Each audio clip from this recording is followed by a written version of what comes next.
छत्रपती राजश्री शाहू महाराज यांच्या जीवन कार्याचा परिचय करून देण्यासाठी आपल्यासमोर येत आहेत आपले आवडते शिक्षक श्री S.V. चौगले सर। माननीय प्राचार्य, उपप्राचार्य, उपमुख्याध्यापिका, शिक्षक, शिक्षकेतर कर्मचारी आणि माझ्या विद्यार्थी मित्रांनो, काल 26 जून छत्रपती राजश्री शाहू महाराज यांची शतकोत्तर सुवर्ण महोत्सव जयंती होती, अर्थातच 150वी जयंती काल कोल्हापूरमध्ये मोठ्या उत्साहानं साजरी करण्यात आली। राजश्री शाहू महाराज खऱ्या अर्थाने लोकशाहीवादी होते, समाजसुधारक होते आणि लोकनेते होते। अशा आपल्या या राजाचा जन्म 26 जून 1874 साली लक्ष्मी विलास पॅलेस कोल्हापूर या ठिकाणी झाला। त्यांचे मूळचे हे कागलमधील घाटगे घराणे होते। त्यांचं मूळ जे काय नाव होतं ते यशवंतराव जयसिंगराव घाटगे। वडिलांचं नाव होतं जयसिंगराव, आईचं नाव होतं राधाबाई। त्यांना दत्तक घेण्यात आलं होतं। कोल्हापूर संस्थानाचे चौथे राजे शिवाजी यांचं अल्पशा आजारानं निधन झालं। त्यानंतर त्यांच्या पत्नी आनंदीबाई यांनी 17 मार्च 1884 साली यशवंतांना दत्तक घेतले आणि पुढे त्यांचं नामकरण शाहू असं करण्यात आलं, शाहू चौथे। साधारणतः त्यांचं 1 एप्रिल 1891 साली बडोद्याचे गुणाजीराव खानविलकर यांची कन्या लक्ष्मीबाई यांच्याशी त्यांचा विवाह संपन्न झाला।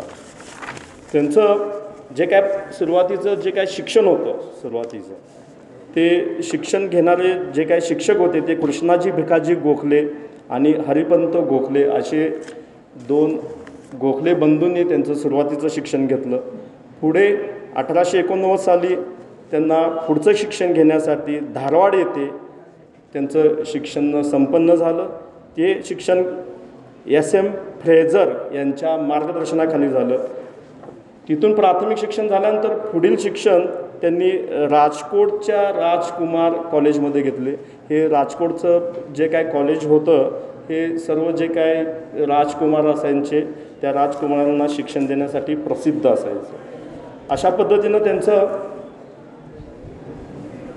शिक्षण पार पडल्यानंतर वयाच्या 20व्या वर्षी त्यांना 2 एप्रिल 1894 रोजी राज्यारोहण समारंभ त्यांचा पार पडला। ह्या राज्यारोहण समारंभाच्या ठिकाणी मुंबईचे गव्हर्नर लॉर्ड हॅरिस यांच्या हस्ते झाला।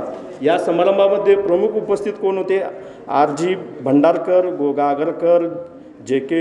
गोखले असे मान्यवर प्रसिद्ध व्यक्ती त्यांच्या राज्यारोहण समारंभाच्या वेळेला उपस्थित होते।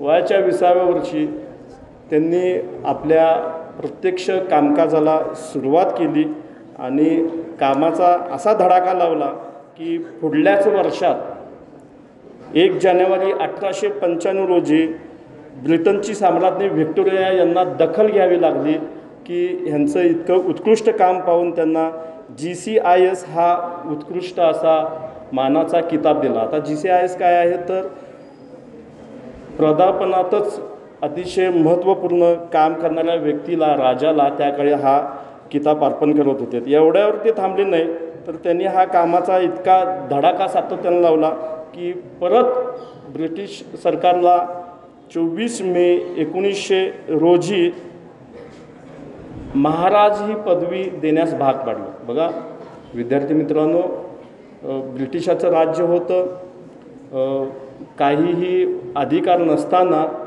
आपल्या बुद्धी कौशल्यावर त्यांनी एक गोष्टी साध्य करत त्यांनी आपल्या ह्या उत्तम कामाच्या प्रेरणेने ह्या पदव्या मिळवत गेलेल्या आहेत। त्या ठिकाणी महाराजांचं इंग्रजी भाषेवर अत्यंत प्रभुत्व होतं। त्यांचं प्रेझेंटेशन जे असायचं ते प्रेझेंटेशन खूप कमालीचं असायचं आणि ह्याचमुळे त्यांना हे जे काय महाराज जी पदवी आहे ती ब्रिटिश सरकारने दिली त्यांनी।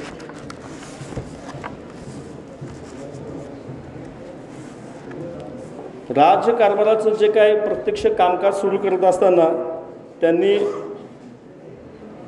कोल्हापुरामध्ये असं कोणतंही क्षेत्र सोडलं नाही की त्या ठिकाणी त्यांनी काम केलं नाही. मग कला क्षेत्र असेल, शिक्षण क्षेत्र असेल आणि कृषी क्षेत्र असेल, असं म्हणजे त्यांनी ठरवलंच होतं की आपलं हे कोल्हापूर त्या काळातलं अत्याधुनिक करायचं आणि केलं पण सुद्धा. बघा त्यांनी काय काय काम केले. सत्यशोधक समाजाची स्थापना केली, ज्याची मूळ प्रेरणास्त्रोत होते महात्मा फुले. त्यानंतर त्यांनी सामान्य जनतेला न्याय मिळवून देण्याचं काम केलं. बहुजन समाजाची उन्नती करण्यासाठी कार्य केले. सामाजिक परिवर्तनाला गतिशील बोलवले, म्हणजे थोडक्यात त्यांनी आपल्या कोल्हापुराला काय केलं, गतिमान बनवण्याचा प्रयत्न केला. शिक्षणाची उल्लेखनीय अशी त्यांनी कामगिरी केलेली आहे. जे प्राथमिक शिक्षण होतं ते प्राथमिक शिक्षण सक्तीचं आणि मोफत केलं. आणि जो कोण ते शिक्षण शाळा चुकत असेल तर त्यांना 1 रुपयाचा दंडसुद्धा ते करत होते. आता हा काळ होता साधारणतः 1900च्या आसपासचा हा काळ होता. आणि आत्ता साधारणतः भारत स्वातंत्र्य झाल्यानंतर प्राथमिक शिक्षण आपणास सक्तीचं करण्यात आलं. परंतु महाराजांनी हे जे काय आहे काम हे त्यांनी आपल्या काळातच काय केलं, करून टाकलं. तसं बारकाईनं पाहता आंबेडकरांनी जे काय संविधान मांडले त्या संविधानामधलं जवळपास 50% जे काय संविधान आहे त्यांनी प्रत्यक्ष आपल्या जो कोल्हापूर संस्थानामध्ये राज्यकारभार करत होते त्या राज्यकारभारामध्ये अंमलबजावणी केलेली आपल्याला दिसेल. अनेक विविध शाळांची त्यांनी निर्मिती केली. आता रेग्युलर शाळा त्यांनी तयार केल्यातच, त्यातली त्यांनी एक अशी अभिनव अशी एक सुंदर अशी एक शाळा सुरू केली, ती म्हणजे पाटील शाळा. आता पाटील शाळा काय प्रकार आहे बघा. त्यांनी म्हणजे महाराजांचं किती बारीक सारीक लक्ष असायचं हे आपल्याला यातनं दिसून येतं. पाटील शाळा म्हणजे साधारणतः आत्ताचे जे काय तलाठी जे काय पद आहे हे तलाठी पद. पण त्यावेळेला कुलकर्णी हे गावचा कारभार पाहायचे. जो काय शेतसारा महसूल जे काय माहिती असायची ती माहिती कुलकर्णी पाटील करायची. त्यातले पाटील हे जे असायचे हे गावातला कारभार बघणार आणि कागदोपत्री व्यवहार हे कुलकर्णी करणार. पण पाटील यांचं शिक्षण झालेलं नसायचं.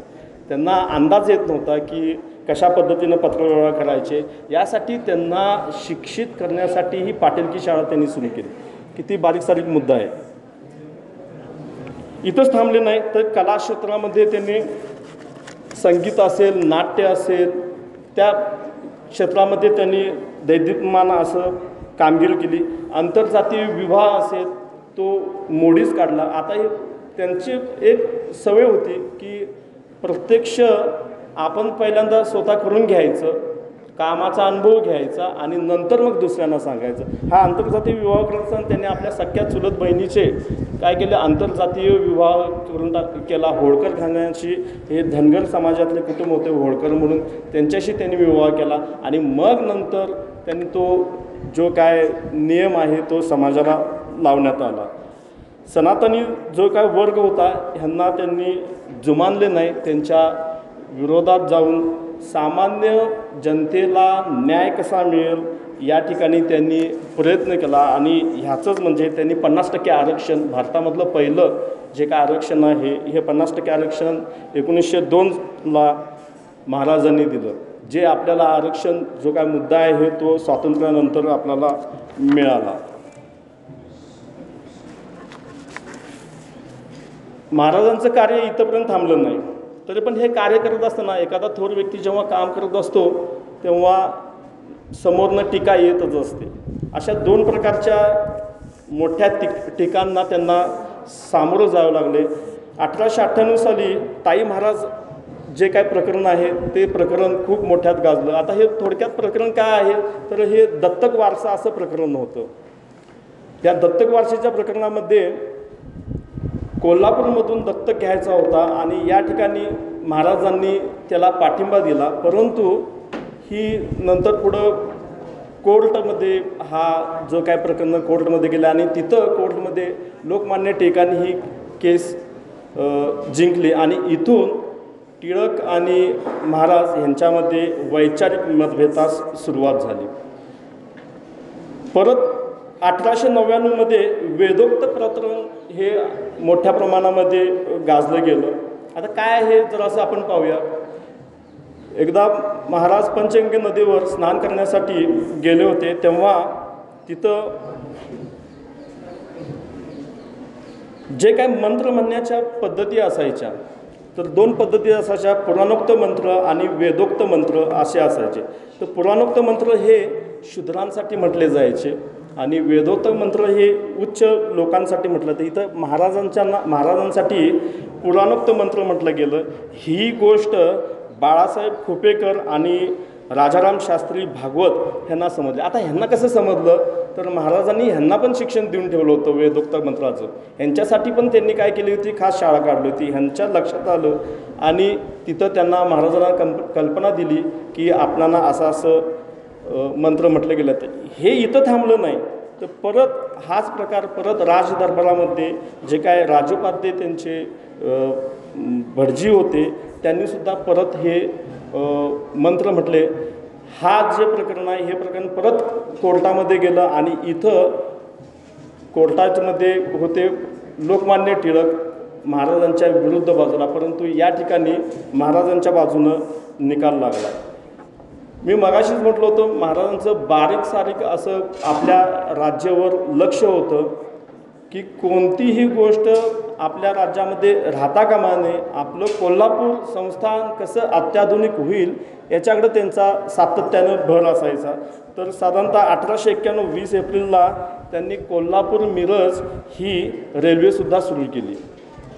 लॉर्ड हॅरिस यांच्या हस्ते त्यांनी हा रेल्वेचा प्रवास त्यांनी सुरू केला. असा हा लोकराजा म्हणण्यापाठीमागे पण अनेक कारणं आहेत. महाराजांकडं जो कोणी व्यक्ती येईल तो व्यक्ती कधी रिकाम्या हातानं जात नसेल. एकदा असाच प्रसंग झाला.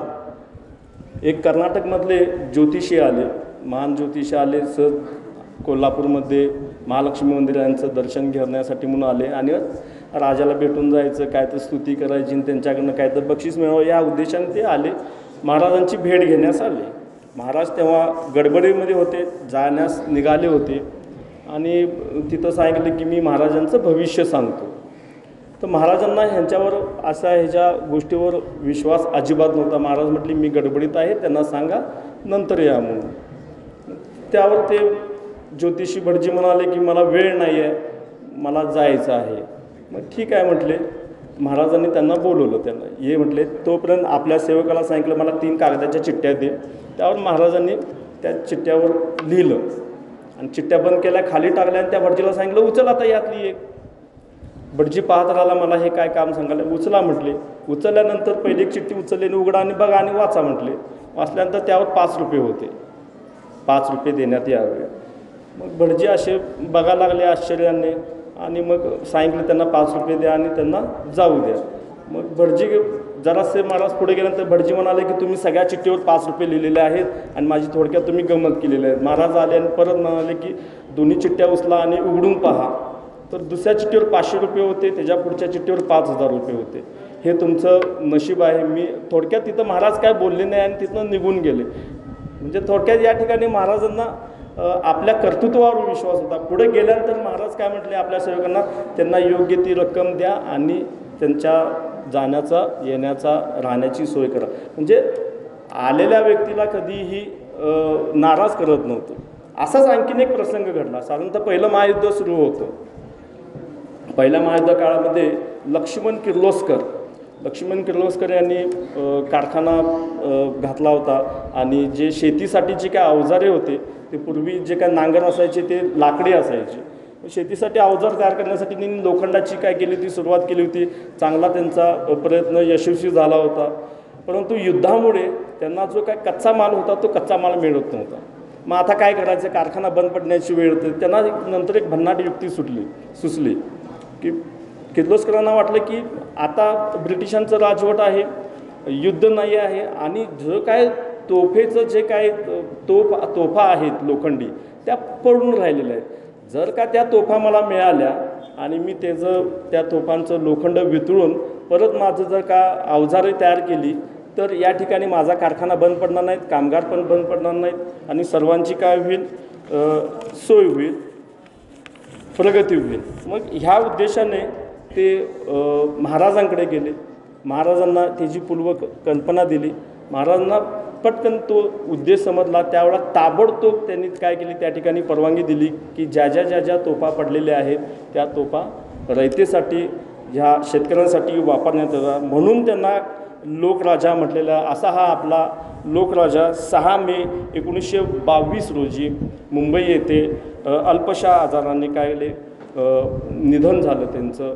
अशा या लोकराजास माझं नम्र अभिवादन. धन्यवाद.